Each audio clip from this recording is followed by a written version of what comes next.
Salinas Valley State Prison, one of California's most infamous institutions, would first open its doors in May of 1996 and today houses approximately 2,400 minimum to maximum custody incarcerated individuals. Just a couple days ago, on October 14th, 2025, at approximately 5:15 p.m., staff would observe inmate Orlando M. Ochoa assaulting and attacking fellow inmate Israel M. Mendoza. And although staff was immediately able to respond and utilize chemical agents to stop the attack to restrain Ochoa, life-saving measures would be taken on Israel Mendoza.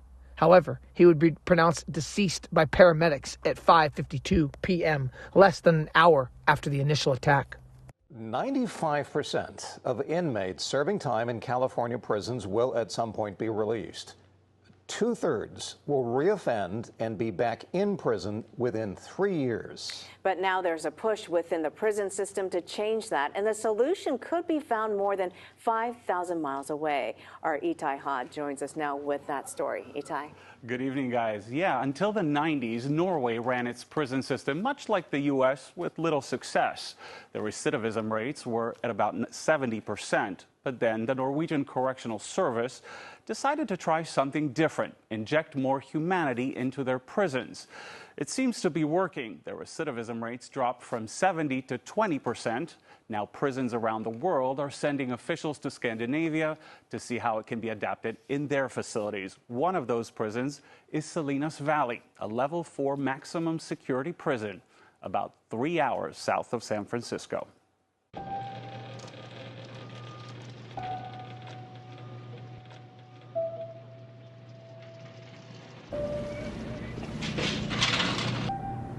We do have a lot of violence on this yard. Fights, batteries. Matter of fact, we had a murder in that housing just a month and a half ago. They did CPR on a guy right out here in the yard, and he was pronounced dead. There isn't much Ed Borla hasn't seen in his 25 years in California's criminal justice system. First as a corrections officer, and now as the deputy chief warden at Salinas Valley State Prison. As the second in command here, he's in charge of about 3,000 inmates. A level 4 maximum security prison, Salinas houses some of the state's most violent offenders, including rapists and murderers. But these days, it's leading the way when it comes to prison reform. Inmates come back in multiple times, revolving door. So we got to end that. All right, I was worried about you. For decades, the American prison system has been focused on punishment and deterrence. But now, Borla says, it's going through a sea change. I forget when it was, the 80s, when we did lock them all up and throw away the key. And then over time, we learned that that wasn't working. While the U.S. has 5% of the world's population, it has 25% of its prisoners. The cost to taxpayers, $80 billion a year, which is why Borla and his team are testing out an approach used in Norway, where the recidivism or relapse rate is at 20%, compared to about 75% in the U.S. We're a pilot program for it, and it's just basically inserting humanity into the prison system. The idea is simple. The punishment should be the loss of freedom, not the loss of dignity. One of the biggest changes, addressing prisoners by their names rather than their number.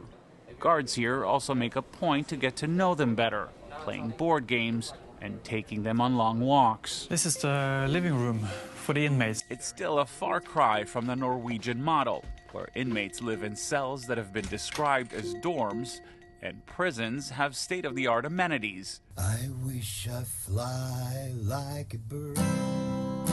Including a recording studio.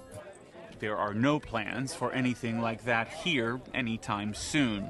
The program is still in its infancy. For now, Borla and his team are focusing on what they can do with the little they have, adding more classes and activities. Put your hands together. The prison says it's already seeing a decline in one key measure, attempted suicides. Namaste. Namaste. More importantly, prisoners say they've noticed a difference. Terrence Ford is here for an armed carjacking, which landed him in prison for 26 years to life. He says the new approach has given him something you'd be hard-pressed to find in a maximum security prison. This is the first time we've ever had action that truly showing our humanity instead of just our mistakes. It's tempting to chalk it all up to progressiveness run amok. But according to Borla, at the end of the day, this is not just good for the prisoners and the prison, but society as a whole. Someday these guys are going to get out. We don't want these guys not having the ability to be successful. The hope is to prepare inmates for life after they get out, moving away from managing prisoners to creating good neighbors. How long did it take Norway to get from a 70% recidivism rate to 20%? Yeah, isn't that amazing? Yeah, they started in the 90s, so it took them a while. It took them decades. a few years. Okay. Yeah, and that's one of the things that they're going to be looking at here is how long is it going to take it to get to that point. What are the basic principles in Norway's so approach? like we said in the piece, basically the idea is the loss of, so your punishment is the loss of freedom, not the loss of dignity. So essentially once you make it into the prison, it's all about rehabilitation. So in Norway, you have prisoners who are wearing their own clothes, they cook in communal kitchens, they walk about unaccompanied, they play sports. So they still feel like human beings instead of just inmates. Exactly. The idea is that life inside should resemble life outside as much as possible. So when they do come out, and 95% of these people are expected to come out at some point, that there won't be such a shock to the system. And this is a 3-part series. What can we expect in part 2? Yeah, so in part 2, we're going to be looking at how Salinas Valley is helping prisoners face their trauma, the trauma that they believe landed them in prison to begin with. And then they do that with something called a compassion circle. And so they put all of these prisoners in a big circle and they face their trauma. And the idea there, again, is that if you face your trauma, if you know where that trauma is coming from, then those recidivism rates will also go down eventually. What's going on, you guys? Welcome back. Another episode of Green Lit Gang TV. Hope y'all having a blessed day. Got to get a video up for you guys today on this Friday. Really quick before we jump into it, if you do like the video, please like, subscribe, and leave a comment. It does mean a lot. So today we're going to be going to Salinas Valley State Prison. We're going to be covering murder number 92 under Secretary of the California Department of Corrections and Rehabilitation, Jeff McCumber's belt. It was a brutal one, and it was one, when we go into some of the details, that 1,000% could have been avoided. CDCR is a mess right now. We've talked about it in past videos. If you have a loved one who works within the prison system as a corrections officer, a nurse, a counselor, whatever, even a volunteer, I'm not exaggerating, they are at risk. If you have a loved one who is serving time, whether that's a short amount of time or a very long time, they too are at risk. And of course, people can go, man, dumbass YouTuber, of course you're at risk. You're in prison. It's different, guys. I'm telling you, in California right now, it's a war zone. They've got not enough staff.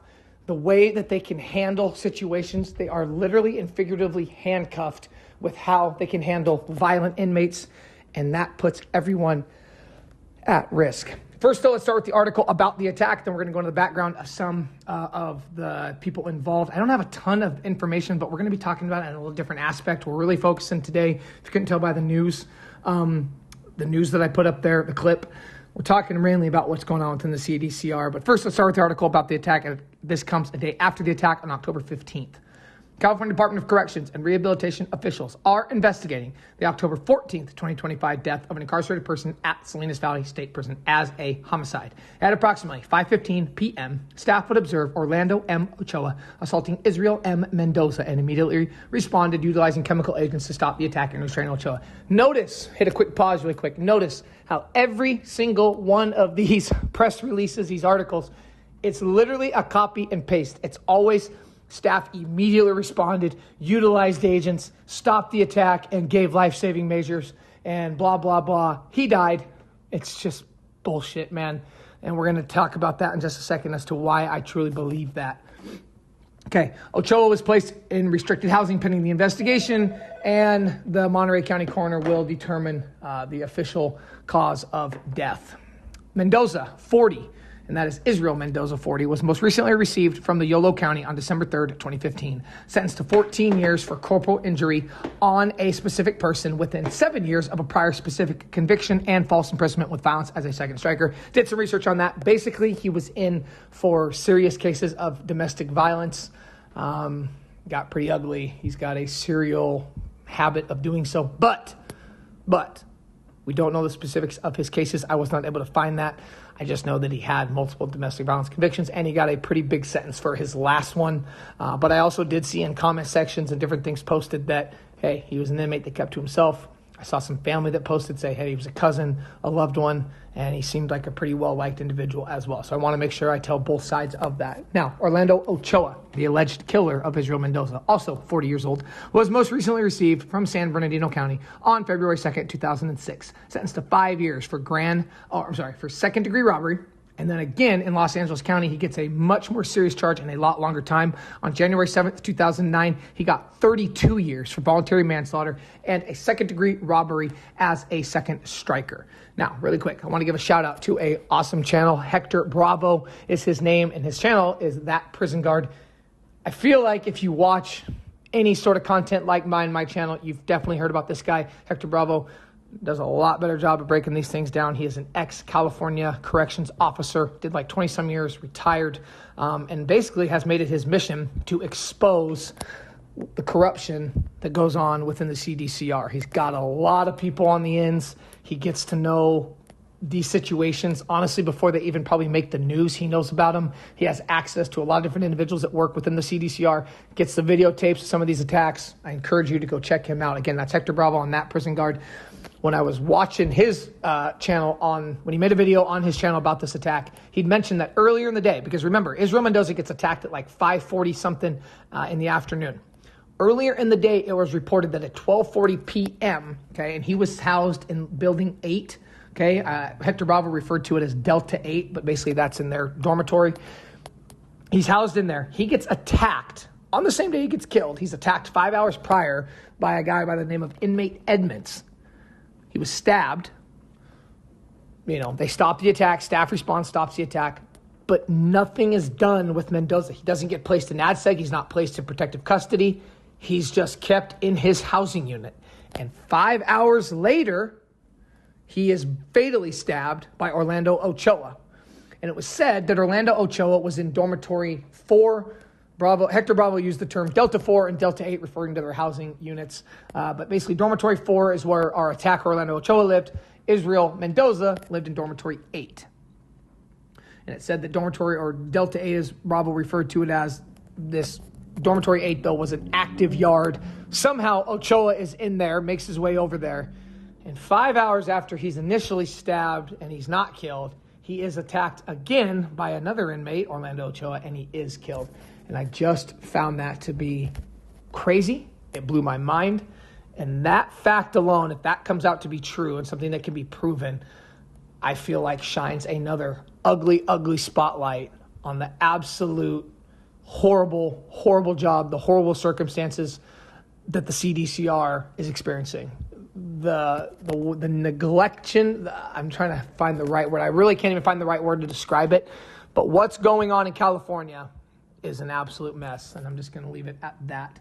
Now, our guy, Ochoa, he's a Southsider gang member. Orlando Ochoa is a Southsider, definitely involved in the gang life, very violent past as well. He got that 32-year sentence. We don't know why Israel Mendoza was targeted, why he was killed, but just the fact that he was attacked 5 hours prior lets you know that I feel like there was a hit placed out, maybe had a drug debt. I don't exactly know. I don't know if Israel Mendoza was a gang member or not. I really don't know. I was able to find out that Ochoa was a Southsider, but past that, we don't know the specific reason. Another channel, I just want to make this last comment, channel by the name of California Uncensored.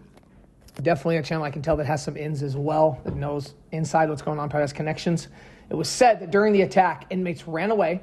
Some shouted for help to come to Mendoza. And remember how I mentioned that you always hear the staff immediately responded. Chemical agents used to stop the attack and life-saving measures were immediately initiated. Well, according to this channel, California Uncensored, go check it out on YouTube, it said that the response was slow and that the staff shortages were very, very noticeable. So Anyway, yeah, crazy. Number 92 there for Jeff McCumber. But there you go, another prison killing. Kind of just another day there in California. Let me know what you think in the comments below. Next time, peace.